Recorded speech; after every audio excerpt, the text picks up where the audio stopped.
Good and all the best. Thank you. ఈ 5 ఇయర్స్లో మీ బాబాయ్ పవన్ కళ్యాణ్ గారు రైతుల కోసం చాలా కోట్లు ఖర్చు పెట్టారు. ఐ మీన్ వాళ్ళని ఆదుకున్నారు వాళ్ళ కష్టాల్లో ఉన్నప్పుడు. సో మీరు ఈ కాన్సెప్ట్ని సెలెక్ట్ చేసుకోవడానికి అది కూడా ఒక రీజన్ అనుకోవచ్చా?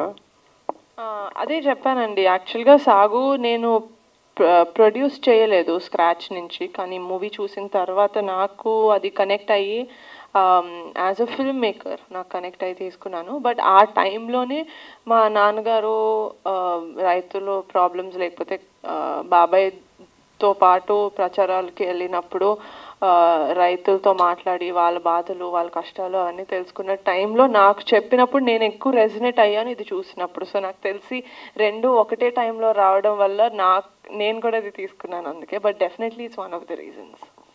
అలాగే ఇప్పుడు ఆంధ్రాలో ఎలక్షన్స్ జరుగుతున్నాయి కదా, సో జనసేన పార్టీకి మీ తరఫున ఎంతవరకు ప్రమోషన్ చేస్తున్నారు, చేయాలనుకుంటున్నారు ఏమన్నా? ప్రమోషన్ నో, డెఫినెట్లీ నేను లాస్ట్ టైం ఎలక్షన్స్ అయినప్పుడు కూడా ఆంధ్రాకి వెళ్ళాను.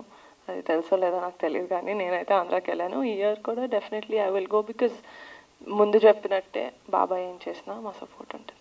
మీకు ఓటు అక్కడే ఉందండి? అక్కడే ఉందండి, ఆంధ్రాలోనే ఉంది. ఆంధ్రాలోనే. Okay, super. వినయ్ గారు.